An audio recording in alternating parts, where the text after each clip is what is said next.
Hello everyone.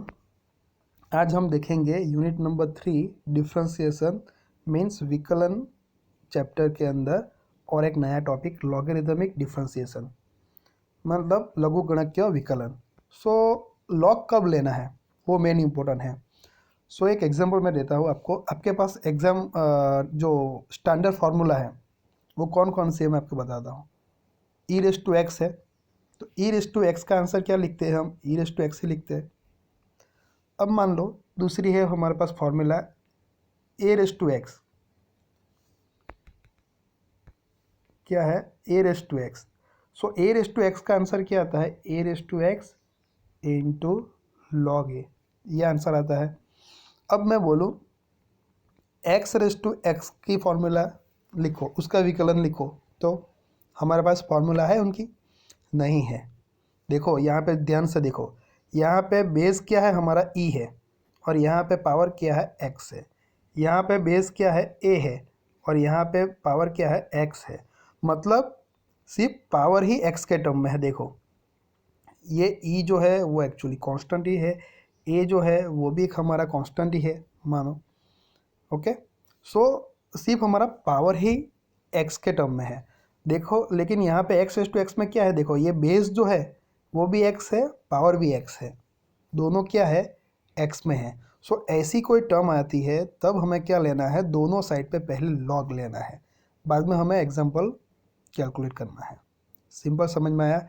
So E raise to x हो या ए raise to x हो, सो हम डायरेक्ट आंसर पता है विकलन क्या आता है। मतलब यहाँ पे बेस में एक्स नहीं है, देखो कहीं पे भी सिर्फ पावर में है। सो ऐसा कोई एग्जांपल आ जाए कि एक्स रेस टू एक्स जहाँ पे ये बेस भी हमारा एक्स के टर्म में हो और ये पावर भी एक्स के टर्म में हो, तब जाके हमें ये लॉगरिदमिक वाली मेथड जो है वो यूज़ करनी है। यहाँ पे एग्जाम्पल भी मैंने लिखा है, देखो x raise to x, base भी एक्स है, पावर में भी एक्स है।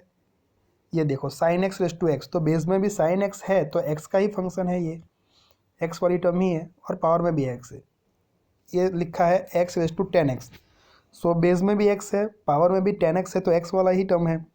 सो ऐसे केस में हमें ये लॉगरिदमिक डिफरेंशिएशन यूज करना है। ओके, सो अब हम करेंगे इनके बेस पे एक एग्जांपल। एक एग्जांपल दिया है और ये आईएमपी एग्जांपल है।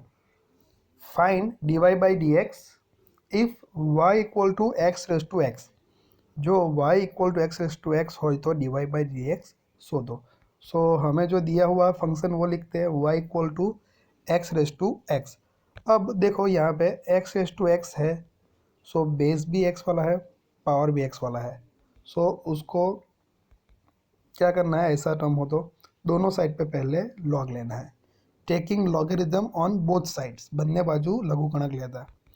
सो जो log y log x raise to x, बन्ने बाजू लॉग ले ली दो। अब नेक्स्ट स्टेप में क्या करेंगे? ये तो एज इट इज रहेगा, लेकिन यहाँ पे देखो ये एक्स रेस टू एक्स है, सो ये जो एक्स है वो क्या है? हमारा पावर है, और लॉग वाली टर्म होती है तो पावर कहाँ पे जाता है? लॉग के आगे जाता है। तो ये एक्स को आगे ले लो तो ये यहाँ पे आ जाएगा इंटू लॉग एक्स।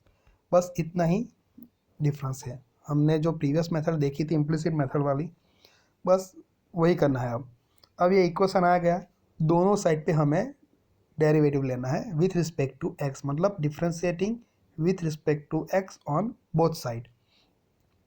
सो हम वही करेंगे, दोनों साइड पे डी बाई डी एक्स दे दिया, एक्स के रिस्पेक्ट में है तो। अब लॉग वाई का डेरिवेटिव लिखना है तो कैसे लिखेंगे? लॉग एक्स का क्या आता है? वन बाई एक्स आता है। वैसे लॉग वाई का क्या लिखेंगे? वन बाई वाई लिखेंगे। लेकिन x नहीं है, ये क्या है? y है। x की जगह पे y दिया है तो मल्टीप्लाई करके हमें क्या लिखना है? dy बाई डी एक्स, जैसे हम चेन रूल में लिखते थे वैसे। अब यहाँ पे देखो x इंटू लॉग एक्स है। अब ये x है और ये log x है, ये दो टर्म है, दोनों के बीच में क्या है? मल्टीप्लिकेशन है। तो हमें पहले मल्टीप्लिकेशन रूल यूज़ करना है। तो पहले क्या करेंगे? x को एज इट इज रखेंगे, और दूसरी जो टर्म है log x उसका हम विकलन करेंगे। बाद में क्या करेंगे? log x को एज इट इज रखेंगे, और जो पहली टर्म है x उसका विकलन करेंगे। सो ये x एज इट इज है, ये log x का विकलन क्या आएगा? Derivative one by x. Same ये log x को एज इट इज रखा है यहाँ पे, और x का डेरिवेटिव x के रिस्पेक्ट में क्या आता है 1।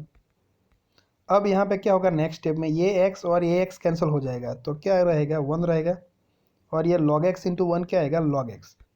सो ये हमारे पास टर्म आई। हमें आंसर में चाहिए क्या, देखो dy बाई डी एक्स चाहिए। सो dy बाई डी एक्स चाहिए तो ये क्या है 1 बाई वाई है, तो y को राइट साइड लेके जाओ, तो ये y डिनोमीटर में है, राइट साइड जाएगा तो क्या जाएगा अभी न्यूमरेटर में आ जाएगा, मतलब ये जो टर्म है उनके साथ क्या हो जाएगा मल्टीप्लाई। सो ये 1 प्लस लॉग एक्स को क्या कर दिया ब्रैकेट में, और ये y को क्या कर दिया यहाँ पे मल्टीप्लाई। अब n में हमें आंसर लाना है तो कैसे, d y by d x का आंसर x के टर्म में ही लिखना है। तो y इक्वल टू जो भी एग्जाम्पल में दिया है ना, y इक्वल टू क्या दिया है एक्स एस टू एक्स, तो y की जगह पर यहाँ पे क्या लिख देना है एक्स एस टू एक्स, बाकी तो 1 प्लस लॉग एक्स है ही, बस इतना ही करना है। सो ये पूरी ये जो मेथड है वो इम्प्लिसिट मेथड ही हो गई। सिर्फ हमें लॉगरिदमिक डिफरेंशिएशन के अंदर ये देखना है कि कब यूज़ करना है, तो बेस भी एक्स हो पावर भी एक्स हो तब, मतलब एक्स के टर्म में होने चाहिए दोनों टर्म बेस एंड पावर, तब लॉग यूज़ करना है। तो दोनों साइड पे ऐसा लॉग लेना है। सेकंड स्टेप में क्या करना है, ये पावर जो होता है उसको मतलब आगे ले लेना है, बस ये दो स्टेप जो है वही अलग आते हैं, बाकी तो है वो सेम ही मेथड है इम्प्लिसिट मेथड। और ये आईएमपी एग्जाम्पल है, तो अच्छी तरह से करिएगा ये।